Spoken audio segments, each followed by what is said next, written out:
Hey, it is another beautiful day, and I just wanted to talk to you about why your year-end contribution to your RSP might be really hurting you. Yes, that's what I said. Your year-end lump sum contribution might be really hurting you, and most people don't even know it. But if we talk about RSPs, they are a lovely thing. We can get the government to give us some of our money back, which I always love. So let's look at it. Let's say you're making the average Canadian income of $54,000 a year, and you put $10,000 into an RSP.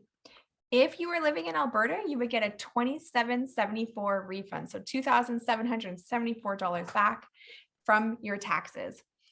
Every province varies a little bit, and there's actually some really cool calculators online where you can find out the number for yourself based on your income and contribution, what you would expect to get back. But a lot of people say to me, oh, I'm just going to put in money at the end of the year. And this really actually is something that is working against you. There is something called dollar cost averaging that you should really be taking advantage of. What I love about dollar cost averaging is a couple things. First of all, it creates a habit of paying yourself first.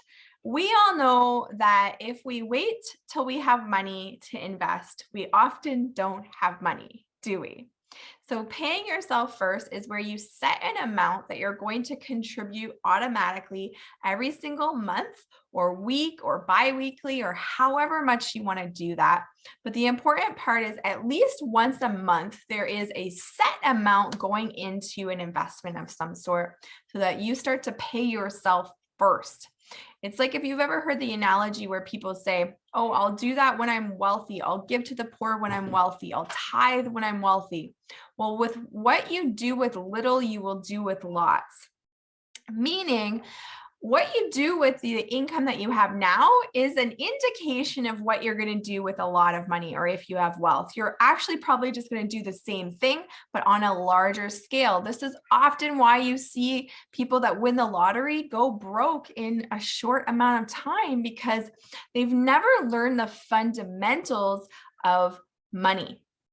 So paying yourself first is something really important because, like I said, number one, it creates that habit of setting an amount every single month or every single paycheck or even weekly that you are going to invest into your future no matter what.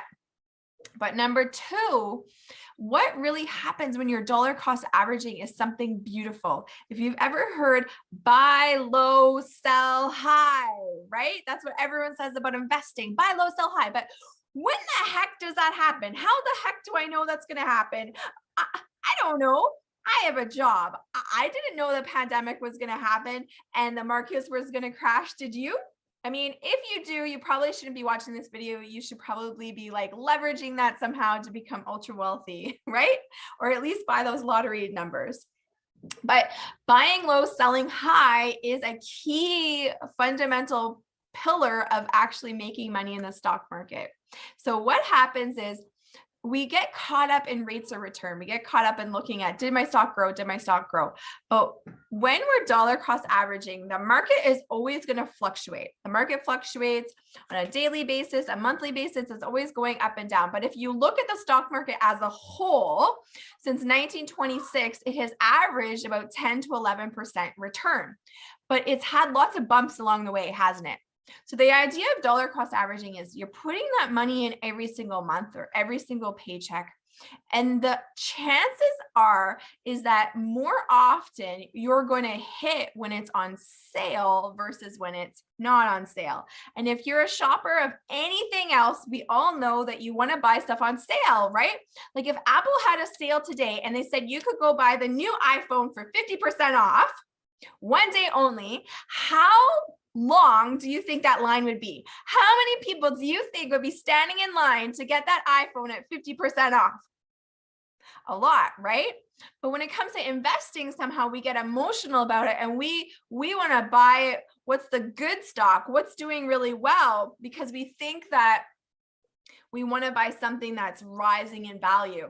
Well, we do, but we also actually want to buy it when it's a good value. And if you are not a fortune teller, you're just not going to know when that is going to be. So the idea is that when you put that money in on a regular basis, more often than not, you're going to hit it while it's down a little bit, and then it'll rise back up, and then it'll go down and back up and down and back up. So the more often you're putting that money in, the more chance you have that you're going to buy it on the downside and give yourself the recovery as profit. So if you actually were to compare two funds, maybe one went up every single month and you're putting in $100 every month. Every month, the number of shares in that fund that you were able to buy would go down. So if you compared that to one where maybe it seemed like it wasn't even rising in value, when you started putting it in, it was say at $10 a share, but you put it in the next month, it was at $5 a share. The next month it was at $2.50 a share, but you still stuck with it and you put that money in. And then the last month it went to $10 again. On face value, it would look like it hadn't raised in value at all, right? It was at 10, now it's at 10. And you're like, oh, I picked kind of a dud. But because you bought it on sale more often than not, you would actually more likely have more money in that fund than the person that had an ever increasing price. So dollar cost averaging is one of the keys to you creating wealth for your family. I hope this was helpful. I would love to hear your tips, but if you want to learn more about what that looks like, I'd